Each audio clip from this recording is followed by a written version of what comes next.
इसलिए राहुल गांधी एक बात कहते हैं, बड़ी संजीदगी के साथ कहते हैं कि नेहरू का काम नेहरू ने किया, गांधी का काम गांधी ने किया, इंदिरा का काम इंदिरा ने किया, राजीव का काम राजीव ने किया, राहुल गांधी का काम राहुल गांधी को करना ही होगा, अन्यथा हिंदुस्तान की जनता उन्हें कभी माफ नहीं करेगी। जो सदन में बैठे हैं उसके बाद भी गूंगे हैं, वो सदन से बाहर है उसकी बात भी शेर की तरह दहाड़ रहा है, तो ऐसे सदन में बैठ के क्या फायदा जो सदन म्यूट कर दिया जाता हो।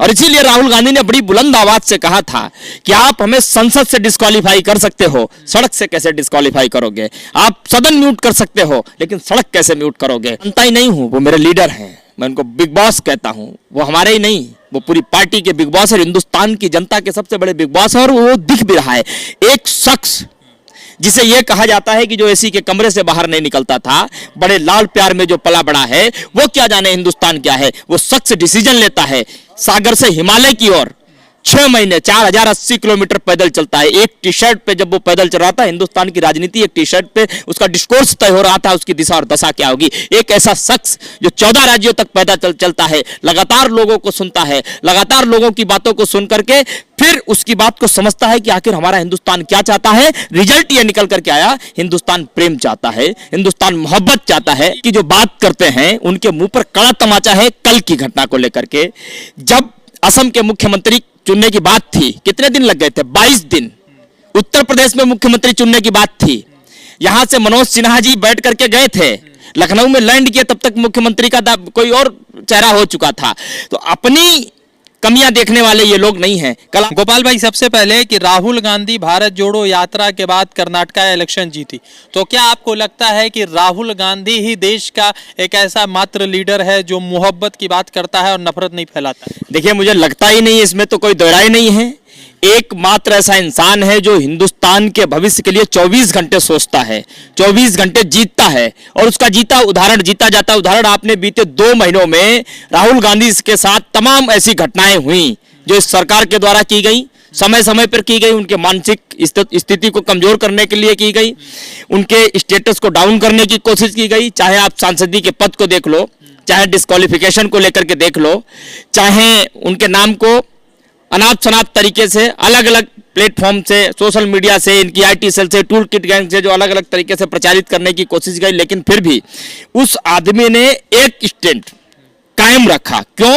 क्योंकि उसे ऐसा लगता है कि मैं राहुल गांधी बाद में हूं लेकिन हिंदुस्तान का एक जिम्मेदार नागरिक पहले हूं, और जिम्मेदार नागरिक होने के नाते हमें हिंदुस्तान की वो सभी चीजें जो हिंदुस्तान के बुनियादी ढांचे के लिए जरूरत है वो उठाने की जरूरत है, ना कि अपने आप को डिफेंड करने की जरूरत है। सॉरी बोल देते तो सत्ता में भी रह, सॉरी सदन में भी रह जाते और बंगला भी खाली नहीं होता। देखिए, जो सदन में बैठे हैं उसके बाद भी गूंगे हैं, वो सदन से बाहर है उसकी बात भी शेर की तरह दहाड़ रहा है, तो ऐसे सदन में बैठ के क्या फायदा जो सदन म्यूट कर दिया जाता हो। और इसीलिए राहुल गांधी ने बड़ी बुलंद आवाज से कहा था कि आप हमें संसद से डिस्क्वालीफाई कर सकते हो, सड़क से कैसे डिस्क्वालीफाई करोगे? आप सदन म्यूट कर सकते हो लेकिन सड़क कैसे म्यूट करोगे? मैं वो राहुल गांधी हूं जिसको हमारे घर परिवार ने नहीं बनाया, हिंदुस्तान की जनता ने राहुल गांधी को बनाया है। इसलिए हिंदुस्तान की जनता के आशीर्वाद से राहुल गांधी आखिरी दम तक लड़ता रहेगा। उसके पास पद हो, घर हो, सांसदी हो, नहीं हो, कोई फर्क नहीं पड़ता। मगर ये भी तो है ना कि मान लीजिए कि आप पंडित जी हैं, राहुल गांधी भी कश्मीरी पंडित है, तो पंडित के समर्थन में है। देखिए, राहुल गांधी के समर्थन में पूरा हिंदुस्तान है। दूसरी बात है कि राहुल गांधी न पंडित हैं, न उनकी पार्टी ब्राह्मणों की है, न क्षत्रिय की है, न वैश्य की, न शूद्र की, न दलित की, न ओबीसी की, किसी की नहीं। वो एक हिंदुस्तान की बहुत पुरानी पार्टी। और दूसरी बात है कि हिंदुस्तान को आजाद कराने के लिए तमाम ऐसे जननायक हुए, तमाम ऐसे स्वतंत्रता सेनानी हुए जिन्होंने इस हिंदुस्तान के लिए गर्दनें कटवाई, गोलियां खाई, छाती छलनी करवाई, रक्त की एक एक बूंद इस धरती पर, लहू की एक एक बूंद इस धरती पर बहा दी, लेकिन इस हिंदुस्तान की विरासत को तबाह नहीं होने दिया। और आजादी के पहले जो संघर्ष कर रही थी पार्टी, और आजादी के बाद उसी विरासत का एक छोटा सा बीज है राहुल गांधी। तो जिसने हिंदुस्तान को आजाद कराने के लिए गर्दनें कटवा दी हो, छाती छलनी करवा ली हो, लहू की एक एक बूंद इस धरती पर बहा दी हो, तो फिर आज वो किस तरीके से मुकर सकता है। और इसीलिए राहुल गांधी एक बात कहते हैं, बड़ी संजीदगी के साथ कहते हैं कि नेहरू का काम नेहरू ने किया, गांधी का काम गांधी ने किया, इंदिरा का काम इंदिरा ने किया, राजीव का काम राजीव ने किया, राहुल गांधी का काम राहुल गांधी को करना ही होगा, अन्यथा हिंदुस्तान की जनता उन्हें कभी माफ नहीं करेगी। आप लोग चाह रहे कि कर्नाटका इलेक्शन के बाद मोदी जी को हटा के राहुल गांधी को पीएम बना? देखिए, हम एक की बात नहीं करते, हर उस शख्स को हिंदुस्तान के तख्त से हटाने का काम करेंगे जो हिंदुस्तान में नफरत का व्यापार करना चाहेगा, जो हिंदुस्तान की बुनियादी ढांचे पर चोट करना चाहेगा, जो हिंदुस्तान की संस्कृति को तोड़ना चाहेगा। हम उस शख्स को हटाने का काम करेंगे। तो आप राहुल गांधी को लाएंगे? बिल्कुल लाएंगे, क्यों नहीं लाएंगे। जो उनको मानते हैं लीडर, लोगों ने उनको अलग अलग शब्दों से जोड़ दिया। मैं मानता ही नहीं हूं, वो मेरे लीडर हैं, मैं उनको बिग बॉस कहता हूं। वो हमारे ही नहीं, वो पूरी पार्टी के बिग बॉस है, हिंदुस्तान की जनता के सबसे बड़े बिग बॉस है। और वो दिख भी रहा है। एक शख्स जिसे यह कहा जाता है कि जो एसी के कमरे से बाहर नहीं निकलता था, बड़े लाल प्यार में जो पला बड़ा है, वो क्या जाने हिंदुस्तान क्या है। वो शख्स डिसीजन लेता है सागर से हिमालय की ओर 6 महीने 4080 किलोमीटर पैदल चलता है। एक टी शर्ट पे जब वो पैदल चल रहा था, हिंदुस्तान की राजनीति एक टी शर्ट पे उसका डिस्कोर्स तय हो रहा था, उसकी दिशा और दशा क्या होगी। एक ऐसा शख्स जो 14 राज्यों तक पैदल चलता है, लगातार लोगों को सुनता है, लगातार लोगों की बातों को सुन करके फिर उसकी बात को समझता है कि आखिर हमारा हिंदुस्तान क्या चाहता है। रिजल्ट ये निकल करके आया, हिंदुस्तान प्रेम चाहता है, हिंदुस्तान मोहब्बत चाहता है। मोहब्बत नहीं कर पा रहे। अगर मोहब्बत वो कर रहे होते तो कर्नाटक हार थोड़ी जाते। भारत जोड़ो संदेश जो राहुल गांधी ने पूरे देश को दिया, उसकी शुरुआत कर्नाटक ने उनको आशीर्वाद देकर के कर दी। और यह भी कर्नाटक ने कह दिया कि जाओ, शुरुआत हमने कर दी, 2024 तक पूरा भारत जोड़ दो। और आपको जुड़ा हुआ दिखाई देगा कांग्रेस का सेलिब्रेशन जो आपको दिखाई दिया उस दिन। भारत के हर राज्य में, हर जिले में, हर गांव में इसी तरीके से झूमते हुए लोग आपको दिखाई देंगे, कहेंगे कि राहुल गांधी के नेतृत्व में पूरा भारत जुड़ गया। राहुल गांधी जिंदाबाद है आपके हिसाब से? जिंदाबाद थे, जिंदाबाद हैं, जिंदाबाद रहेंगे, कहने की क्या जरूरत है। तो परिवारवाद की बात कर रहा है भाजपा की, प्रियंका जी थी, राहुल गांधी है, सोनिया गई, तो आप प्रियंका आएंगे, राहुल आएंगे। परिवारवाद की जो बात करते हैं उनके मुंह पर कड़ा तमाचा है कल की घटना को लेकर के। जब असम के मुख्यमंत्री चुनने की बात थी, कितने दिन लग गए थे? 22 दिन। उत्तर प्रदेश में मुख्यमंत्री चुनने की बात थी, यहां से मनोज सिन्हा जी बैठ करके गए थे, लखनऊ में लैंड किया, तब तक मुख्यमंत्री का कोई और चेहरा हो चुका था।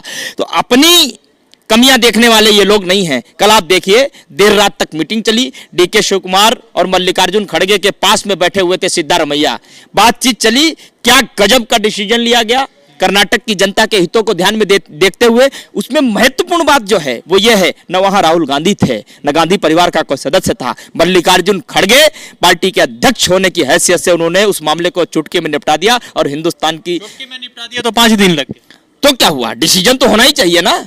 आप एक राज्य को नेतृत्व देने जा रहे हो, एक राज्य की लीडरशिप मेंटेन करने के लिए जा रहे हो, जनता के सुख दुख के भागी बनने जा रहे हो, आपको समय लेना चाहिए। अच्छा, किसी को भी नहीं बैठा देना चाहिए। और ऐसे कैसे किसी को बैठा दे? अब भाई हमारी लोकतांत्रिक पार्टी है, यहाँ लोकतांत्रिक तरीके से हर काम होता है, चाहे फिर 5 दिन लगे, चाहे 5 महीने लगे।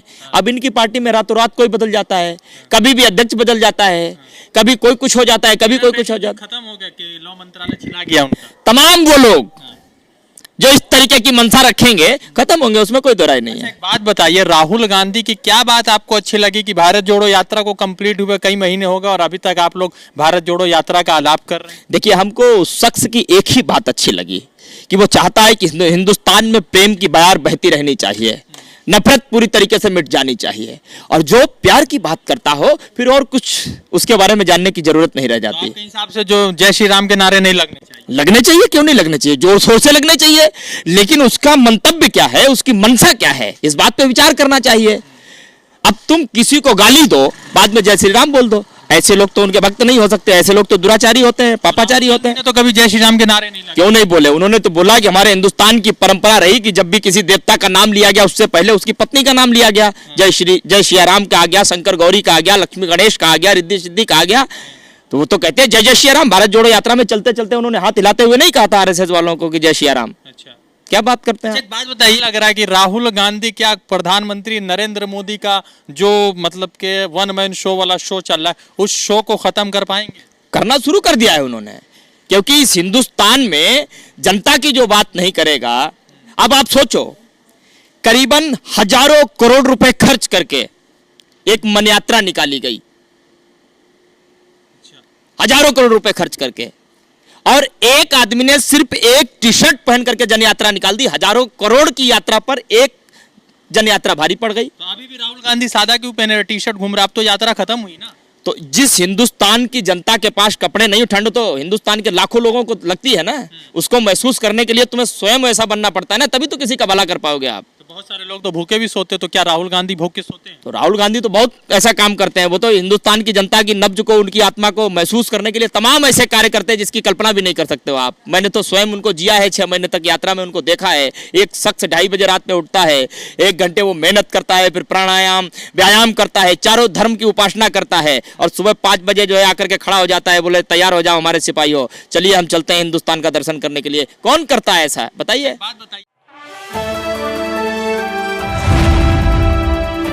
द इंडियन खबर, सच आपके सामने।